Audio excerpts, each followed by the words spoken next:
Okay, so you had a chance to look at the videos. Yeah. Okay. It really puts it in perspective because I notice things that I usually don't notice. And, Isn't that interesting? And some of my kids that I thought weren't like my medium or low, they were actually better than I thought. So that was one of the things that I kind of light bulb. So yeah, it was really cool. Very good. Okay, so kind of just on a scale of 1 to 10, like 1 being like the worst problem solving that's ever happened in your room, 10 being like the, like perfect, like model, like how do you feel like they would be on that scale? I think, well, for the beginning of the year, maybe 4, 5. Okay. I think it's because, well, one, I don't really like how it was worded because Knox being a dog and spending some coins, I think that they threw totally, them off. They were like, why is he spending coins? So I think that was just confusing to begin with. And then I just don't know if I was giving too much, if I'm still spoon feeding them too much, and so I think that's just what I need to work on some. So. Well, what did you do? You did a lot of great things, and they did a lot of great things. So what were good things that when you watched the videos that pleased you? I liked how they were using their tools, and like they used different tools. Like I noticed even Connor, my lowest one, he used the Reck and Rec. Yes. And he was counting it out, but it just didn't click all the way. Right. I was like, well, at least he's using a tool. He's using it correctly. And then I don't know if you could see from the video, but he had that out and was using it, and then the little girl diagonal from him didn't have it out at first. But then you could, I love how, you know, it's like they kind of watch each other, and then she was like, oh, wait, and then she got it out and started using that same strategy of counting on the Reck and Rec. Yeah. So I thought that was neat. And then some other friends used, you know, their part whole mat with their cubes. And so, like, I just love how they're starting to realize these are different tools that I can use, and I think that's probably part of my spoon feeding. Like, here, use this tool. What else was really good? What else did I notice? Even when I was reading Trey, he was the boy that I had share. Yes. He was doing it like when I was reading. He was already crossing it out. And he was one who surprised me. I thought he wasn't that high in math, and he was the one who really shined that problem solving. So those are some of the few things I thought. Anything else? No, not that I can think of. Okay, so if you could change something to move it closer to a 10, you said a 4 or 5, what would be, what changes would make it closer to a 10? I think maybe I would have talked more, like, I read it 2 times, and I think maybe I should have read it. I think what we talked about during that math planning, like, you read it 3 times, you don't even talk about, like, that strategy. I would have done that. I would have pulled some kids to my back table, but I just don't know if they're ready for that yet. For me to just be working with kids while they're working at their tables. We are taking 5th grade out. I just don't know if they're ready, like, independently yet. Right. That's why I just walked around, but I know that's not best practice. No, I mean, it's not that that's not. I mean, sometimes you absolutely have to do that, and there's, you know, that's not like an all-day, everyday thing, but you get a lot of good information by doing that. Okay, so I think that would have really helped, though, if I took, like, Connor and Emma, those 2 at my front that were just sitting there. They would have really benefited if I had them at my back table. If it was closer at a 10, what would the kids be doing differently? Probably showing me, like, other ways they can, like, other ways of showing their thinking. And talking more about it than rather than just, like, because my high friends, they solved it and then they were just sitting there. I mean, I could have easily said, can you show me another way? Rather than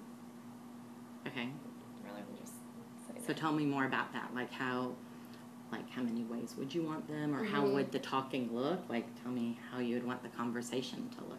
Like, because I think it was 14 minus 7 equals 7. They could have drawn another way. They could have even, I know she could have, like, done 7 plus 7 equals 14. And she could have talked to her group saying, I showed this by I don't know. Yeah. Just, Do you think they, like, even just outside of problem solving, like that conversation ability, do you see them having that? Well, you even were talking to me the other day about how they seem higher in conversation in general. Okay. I think they could easily talk about it, but once it's just putting the thoughts on their paper is a little bit harder for them. Right. What do you think they would need, like, to be able to share more effectively? I think just more of me modeling, and because I will draw it on the board or draw my thinking on the board. I'll get them started, but I don't finish it. And maybe if I finished it, that would connect the pieces a little bit. Excellent. So if we said we want them showing multiple ways to solve it and we want them talking more, like, how could we measure or evaluate that if I came in a few more weeks and we looked, like, how could we tell if... I think those 6 kids that we looked at, maybe I would choose different ones, knowing that those medium kids are more high. We could look at, say, okay, today I want you to show me 2 ways. In a few weeks, see, like, if they are showing me 2 ways. Okay. And so we could even, like, pull their... Y'all have a journal that they put it in. Yeah. So we could kind of pull their journal and see. And then as far as just and then the conversation listening, that part. might be harder to measure, but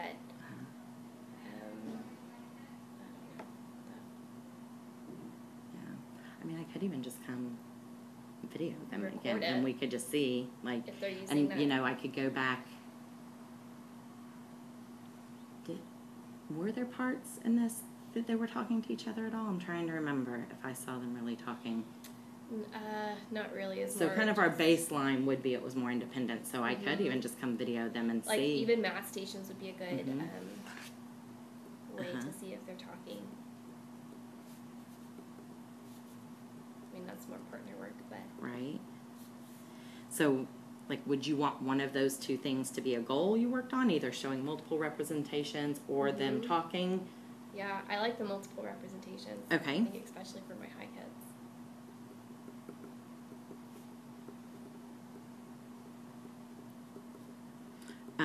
If we got them doing that, like, would it change how they are as mathematicians? Like, would it matter? Would it be impactful?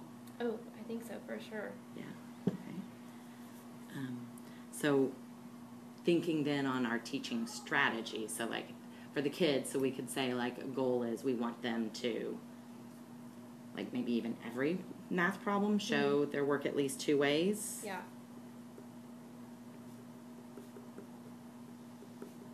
And then I think it'd be good because then not every person is going to solve it the same way. They can be like, oh, Miss Woodward is solving it a different way. This way. So if we wanted that to be the goal, we want the kids to show multiple representations, what are some teaching strategies we could work on, you think, that we could help build that in them? I think just using different tools, because I think I'm kind of not the best at saying, okay, you are going to use your part whole math. And so I'm just training them to just get a tool, but maybe I can say, okay, what is a tool you can use? Oh, okay. So yeah, like giving them, so on one hand you're saying like model it, but you could also model like prompting them and then like waiting for them.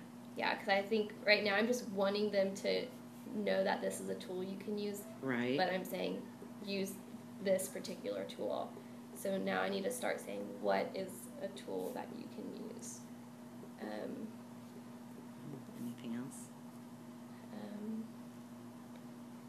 What else I can think of? Do you, I can't remember year to year. Have any of the years since you've been here, have we hit exemplars hard? Or has it just been something you've kind of just heard about? We tried last year. We used like 1 or 2. But right. Because, like, I think we have just kind of used exemplars as, like, problems, where really, like, the value behind exemplars is the teaching of the skills that they measure in the rubric, and one of the things that they hit heavily is representation. Okay. And so maybe we could dive into that resource a little bit more to help give you some strategies. Okay. And are those, like, actual, like, because I know that's problem solving. So how would we dive into that without going off script of what our math lesson would be? Well, does that make sense? I mean, that's a good question. So one, I do think as a grade level, kind of based on, was that Friday we talked? Mm-hmm. I think we maybe want to look at trying to get the whole grade level to roll it out. But I think we have to be intentional in that we don't just start using them as problems. We have to like build y'all's knowledge of the background stuff That's true. Because otherwise we're wasting good problems if we're not using the teaching strategies to get there. Mm-hmm. So we could build that. But then also maybe then looking at teacher table. So whatever problem you're doing, you could still apply those strategies in teacher table. Okay.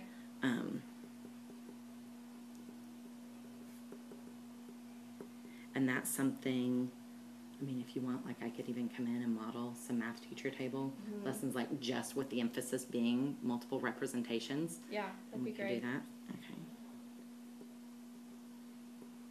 Okay. So I think that's something I've always struggled with during math.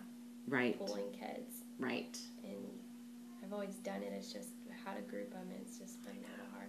It is hard because you don't have like a number level. Right. So just kind of with this, I guess maybe start brainstorming who are, because even your high kids, sometimes your high kids almost need most to use multiple representations because sometimes they're just like 7, they just know the answer, but then they don't learn these other strategies. So when they get a problem that's hard for them, they don't have those skills to go to. Right. So maybe I model for sure a high group. I could do a low group, a medium group. I mean, I could do whatever, a variety of them for us to do that.